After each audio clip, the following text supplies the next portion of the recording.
দায়িত্ব নেয়ার পর পুলিশ হেডকোয়ার্টারে প্রথম প্রেস ব্রিফিংয়ে নবনিযুক্ত আইজিপি বলেন, দেশের আইনশৃঙ্খলা বজায় রাখা পুলিশের অন্যতম প্রধান দায়িত্ব।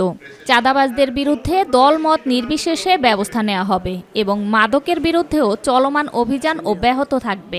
চাঁদাবাজির বিরুদ্ধে জিরো টলারেন্স গ্রহণ করেছি। চাঁদাবাজদের বিরুদ্ধে দলমত নির্বিশেষে ব্যবস্থা গ্রহণ করা হবে। এক্ষেত্রে দলীয় কোনো বিবেচনার সুযোগ নাই। সরকারের অন্যতম প্রধান অঙ্গীকার দেশের আইন শৃঙ্খলা রক্ষা করা। সে লক্ষ্যে দেশের স্বাভাবিক আইন শৃঙ্খলা বজায় রাখা হবে আমাদের অন্যতম প্রধান অঙ্গীকার। আইজিপি জানান, মব সন্ত্রাস নির্মূলে পুলিশের পরিকল্পনা রয়েছে এবং কিশোর গ্যাংয়ের বিরুদ্ধে ইতোমধ্যে ব্যবস্থা নেওয়া শুরু হয়েছে। এ ধরনের অপরাধের পেছনে মাদক সংশ্লিষ্টতার বিষয়টিও নজরে রাখা হচ্ছে। কিশোর গ্যাং এটা অলরেডি তাদের বিরুদ্ধে আমরা ব্যবস্থা নিতে শুরু করেছি। বিশেষ করে মাদকের সাথে রিলেটেড লোকজনই কিন্তু এই জিনিসগুলোর সাথে বেশি জড়িত হয়। কোনো ভদ্রলোক ল অ্যাবাইডিং সিটিজেন কিন্তু এই মবের সাথে জড়িত না।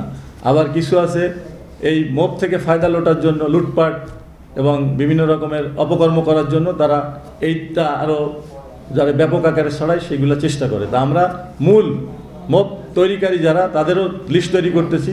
সে যত ক্ষমতাধর হোক তাদেরকে আইনের আওতায় নেওয়া হবে।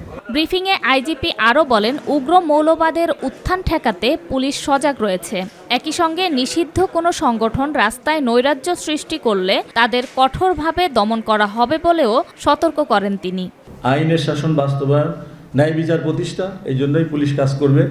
আর যারা নিষিদ্ধ সংগঠন, অনেক নিষিদ্ধ সংগঠন আছে, তারা বিভিন্ন অজুহাতে সালে সুতায় যে রাস্তায় নেমে এসে আইন শৃঙ্খলার অবনতি ঘটাবে, সন্ত্রাসকে উস্কে দিবে, এটা আমরা মেনে নিব না।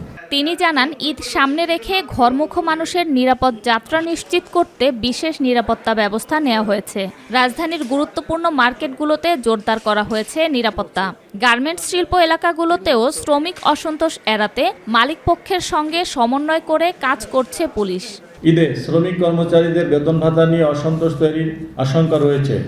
এমন গার্মেন্টস শিল্প প্রতিষ্ঠান চিহ্নিতকরণের পাশাপাশি শ্রমিক নেতা, মালিক, বিজিএমই, বিকেএমইর সাথে সমন্বয়ের মাধ্যমে সমস্যা সমাধানের প্রয়োজনীয় উদ্যোগ গ্রহণ করা হয়েছে। শবনম অবনী, মাই টিভি, ঢাকা। শান্তিপূর্ণ সমাজ ব্যবস্থা তৈরি করতে পারব।